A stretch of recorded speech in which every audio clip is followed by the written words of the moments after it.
Located 7 miles south of Denton, Texas is the Old Alton Bridge. Yes, it's picturesque. Yes, it's historic. But this is /X, so let's get to the weird stuff. The bridge, said to be haunted by the Goatman, is known locally as Goatman's Bridge. The backstory is actually pretty interesting. The bridge was built in 1882. 50 years later, a black guy named Oscar Washburn settled near the bridge with his family. He earned his living raising goats, which earned him the name Goatman. He was an honest fella, and his business did really well.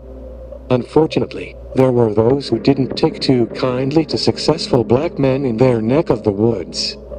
Pick-related KKK members depicted in Harper's Weekly, 1872.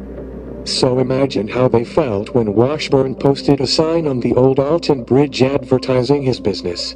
This way to the Goatman. Klansmen were pissed, and late one August night they planned to cross the bridge and murder Washburn. Pick-related. They drove over the bridge with their headlights off, so as to avoid being seen from a distance. They burst into Washburn's home and dragged him from his home up to the bridge. The Klansmen fitted a noose over Washburn's head and pushed him over the side of the bridge. But, when they looked over to make sure he was dead, they only the rope. Washburn had vanished. He was never seen again. The Klansmen figured if they couldn't kill the Goatman, they'd kill his family. And that's just what they did. His wife and kids were all murdered in cold blood. Afterwards, people began to experience weird things on that bridge. Some reported hearing hoofbeats on the bridge with no horses anywhere nearby. Others claimed to have seen a ghostly man herding goats over the bridge, while still others encountered a spectral man that stared at them. Even weirder, strange stories of people seeing a half-man, half-goat creature on the bridge began to circulate. Over time, people began to believe that the Goatman haunts the bridge. It's said that if you cross the bridge at night with your headlights off, you will meet the Goatman on the other side. But /X will probably never know, since the bridge has been closed to vehicle traffic since 2001. But for those of you daring enough, I'll include this little bit of folklore. They say that if you go there on Halloween and honk your car horn twice, you'll see the Goatman's glowing eyes. Pick-related, Goatman's Bridge. And speaking of glowing eyes, let me give y'all a nice little rundown on the Wendigo next. Let's go to an Ojibwe scholar on the subject. Basil Johnston describes the Wendigo like this. The Wendigo is gone to the point of emaciation. Its desiccated skin is pulled tightly over its bones. Its eyes, which are pushed back deep into their sockets, are sometimes said to glow. The Wendigo looks like a gaunt skeleton recently disinterred from the grave. What lips it had are now tattered and bloody. It gives off a strange and eerie odor of decay and decomposition, of death and corruption. Basil Johnston, Ojibwe teacher and scholar. The Algonquian legend describes the creature this way. A giant with a heart of ice. Sometimes it is thought to be entirely made of ice. Its body is skeletal and deformed, with missing lips and toes. Another Ojibwe source. It was a large creature, as tall as a tree, with a lipless mouth and jagged teeth.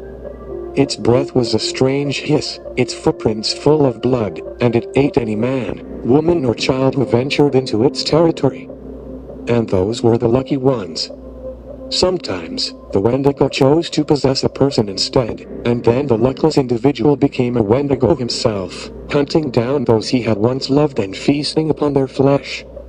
According to the legends, a Wendigo is created whenever a human resorts to cannibalism to survive. Other stories speak of a gigantic spirit, over 15 feet tall, that had once been human but was transformed into a creature by the use of magic.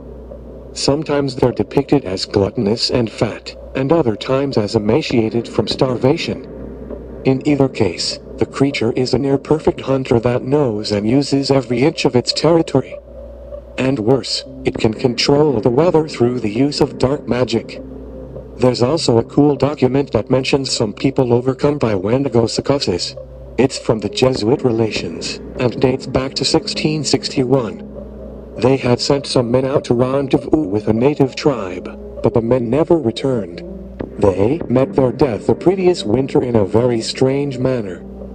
Those poor men, according to the report given us, were seized with an ailment unknown to us, but known to the natives we were seeking. They are afflicted with neither lunacy, hypochondria, nor frenzy, but have a combination of all these diseases. It affects their imaginations and causes them to develop a canine hunger.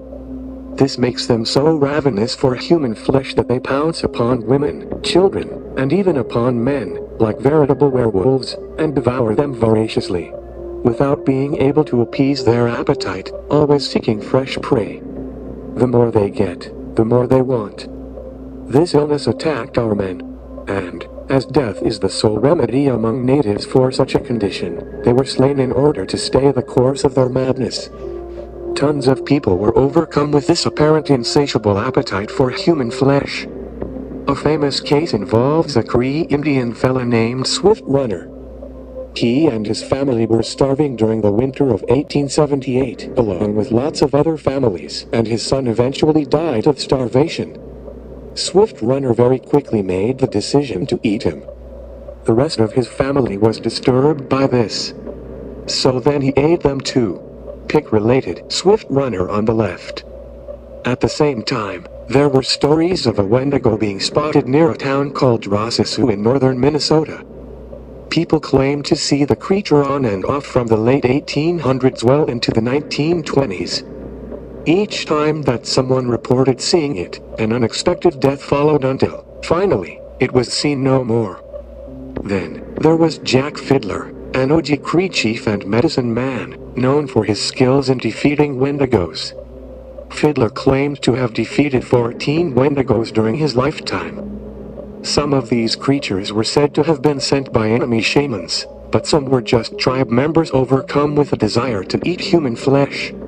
In this case, Fiddler was usually asked by family members to kill a very sick loved one before they became a Wendigo.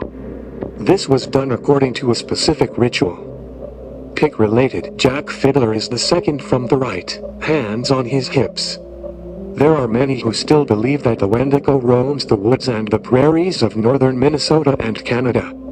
In fact, Wendigo sightings are still reported in northern Ontario, near the so-called Cave of the Wendigo. It's been seen around the town of Kenora by traders, trackers, and trappers for decades. In fact, many have said that Kenora, Ontario, Canada is the Wendigo capital of the world.